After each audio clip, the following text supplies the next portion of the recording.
ఏ రోజు 15th.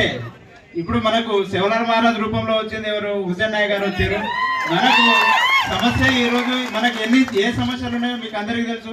ఇవాళ 10 సంవత్సరాల నుండి మనం అనుభవిస్తున్న మన మనోవేదన, సిఆర్పిఎఫ్ వాళ్ళకు దాడులు, సిఆర్పిఎఫ్ వాళ్ళు మనకు చేసిన అరాచకము, మళ్ళీ వాళ్ళు మనకు చేసిన మనం ఇల్లు కట్టుకుంటే కూడా కాళ్ళతో తన్న రోజులు, మళ్ళీ ఇంట్లో లేడీస్ ఉన్నా కూడా గేట్లు తీసి మరి వాళ్ళకి తెలియకుండా మాకు రైట్స్ ఉన్నాయి, మేము తిరుగుతాం అనుకుంటూ లోపల వచ్చిన రోజులు ఉన్నాయి. మనం ఎంతో ఇబ్బంది పడ్డాం. మన ఎమ్మెల్యే గారు అప్పుడు ఎంపీ గారు కూడా సిఆర్పిఎఫ్ ఐజీ దగ్గర 2-3 సార్లు తీసుకెళ్లారు.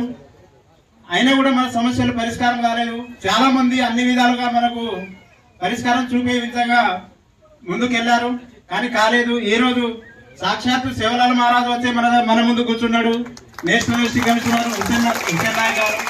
అలాగే మనకు ఎన్ని సంవత్సరాల నుండి అంటే మనది భారతదేశానికి స్వాతంత్రం రాక ముందు నుండి ఉన్నా కూడా మన అరకపూడి గాంధీ గారు, మన ఎమ్మెల్యే గారు రోడ్లు కానీ, అండర్ డ్రైనేజ్ కానీ అన్ని శాంక్షన్ చేసి మనకు తండకు ఒక రూపము తీసుకొచ్చారు.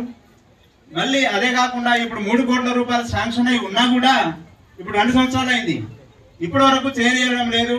మనం ఎంతో ఇబ్బంది పడుతున్నాము.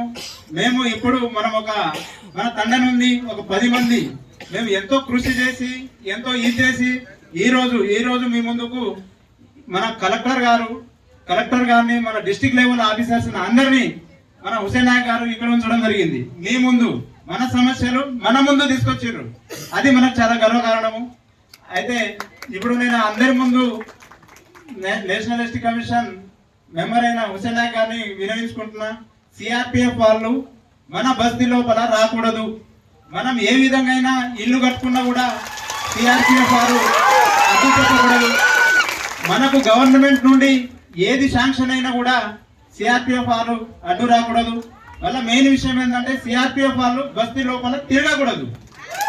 ఏదున్నా కూడా వాళ్ళ బౌండరీ అయితే ఏదుందో ఆ బౌండరీ చుట్టూ మాత్రమే తిరగాలి, లోపల రాకూడదు అని చెప్పేసి మా మెయిన్ డిమాండ్స్.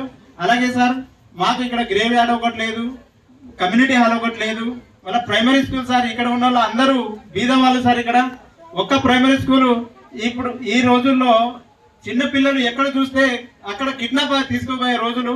మా వాళ్ళు ఇక్కడ నుండి దరిదాపుగా 2-3 కిలోమీటర్లు నడుచుకుంటూ వెళ్తున్నారు సార్. ఎందుకంటే ప్రైవేట్ స్కూల్లో చదవలేరు, వాళ్ళ స్కూల్ బస్కి డబ్బులు కట్టలేరు. అదేవిధంగా ఒక అంగన్వాడీ కేంద్రం సార్, అంగన్వాడీ కేంద్రం ఏంటంటే మా దగ్గర పోషకాహార లోపం ఉన్న పిల్లలు పుడుతున్నారు. గర్భిణీ స్త్రీలకు కూడా ఒక అంగన్వాడీ కేంద్రానికి పోవాలంటే మియాపూర్కి వెళ్ళాలి సార్, మియాపూర్కి వెళ్ళాల్సి వస్తుంది. ఇక్కడ కూడా ఒక అంగన్వాడీ కేంద్రాన్ని కూడా ఏర్పాటు చేసే విధంగా ఆదేశాలు ఇవ్వగలరని చెప్పేసి కోరుకున్నాం sir. Thank you sir, thank you.